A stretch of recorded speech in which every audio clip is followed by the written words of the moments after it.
The sun's coming up, the drinks are hot, and now it's time for our first cup. Today, get older, get bolder.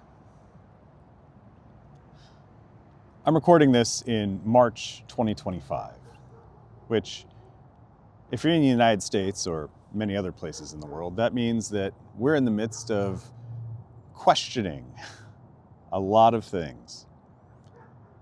For the second or third time in 5 years, we're having to look at what our institutions are and are not capable of, and what they are and are not willing to do when faced with existential threats. And it's not just our institutions, right? It's the way our economy works, the way our culture is working, the way information is communicated, the way we even socialize with each other.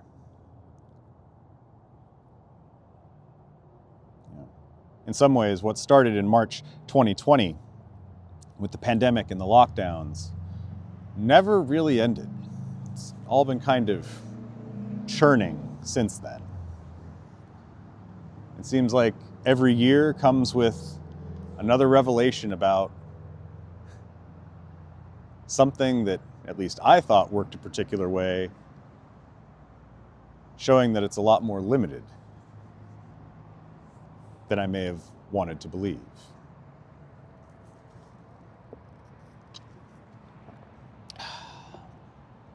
I know I'm not the only one in this boat.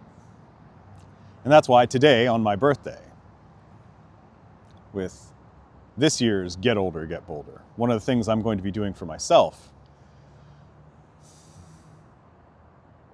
is doing my best to not hold back. My life, in a lot of ways, has been kind of a holding in, a slowing down, a censoring, a calming, if you will. Part of that's the ADHD, absolutely. Part of it's just like my verve for a lot of the things that I've been involved in, that I am involved in. But something that's occurred to me in the last couple of weeks is it's also because I've personally been through a lot of changes in my life.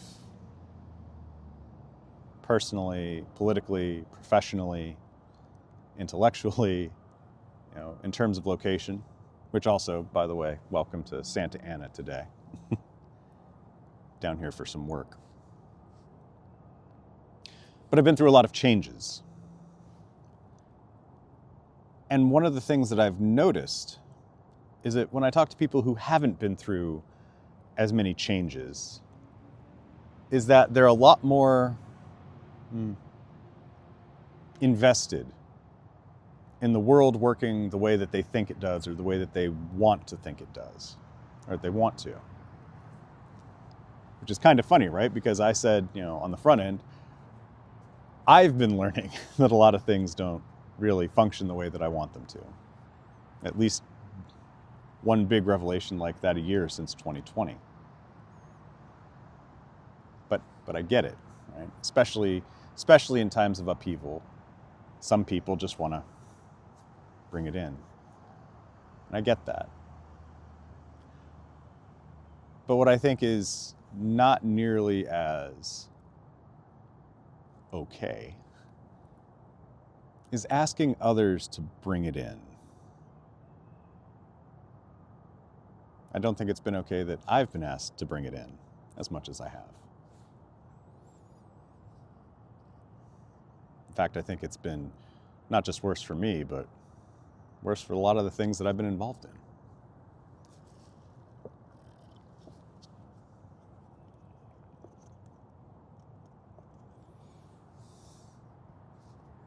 Because one thing that I am absolutely sure of sitting here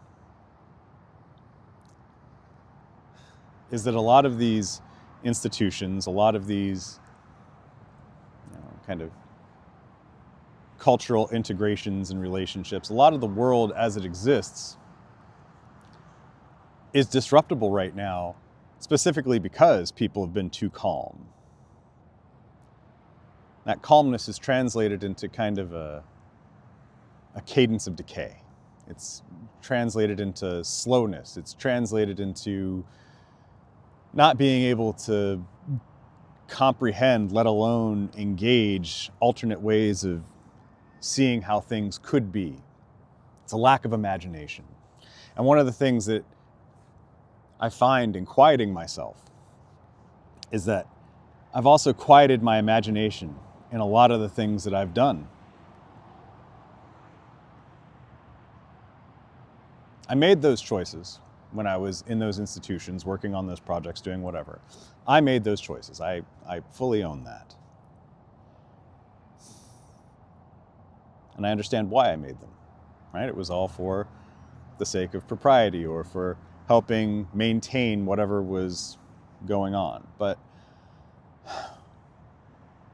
I can't help but think that if I had told all those people, all those rules to just piss off, I would have made even better things happen for myself, for my clients, and for the world.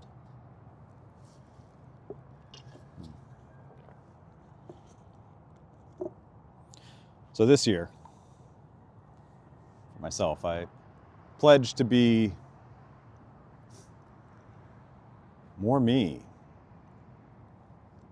And it's funny, right? Because even the words that come to mind when describing what that is, I can hear the institutionalists, and I can hear the prim and proper people in my life, describing things as rambunctious or rowdy.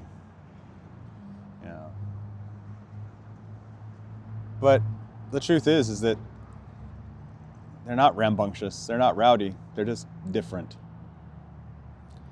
And in a world where everything is kind of topsy-turvy, being questioned, in a world where a lot of people, right or wrong, are showing us that these institutions, these things that have been a part of our lives are not nearly as strong as any of us thought they were.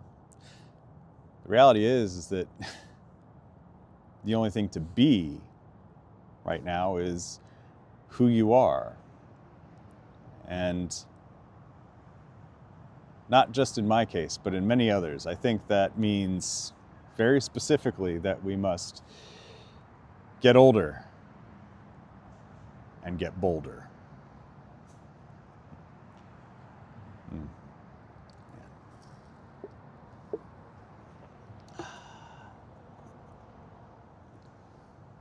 Now, please remember that no matter what you've heard or what I've said, death comes for us all, and a closed mouth never gets fed. Take care of yourselves. Happy birthday to me and to anyone else who's hearing this. We'll speak again soon.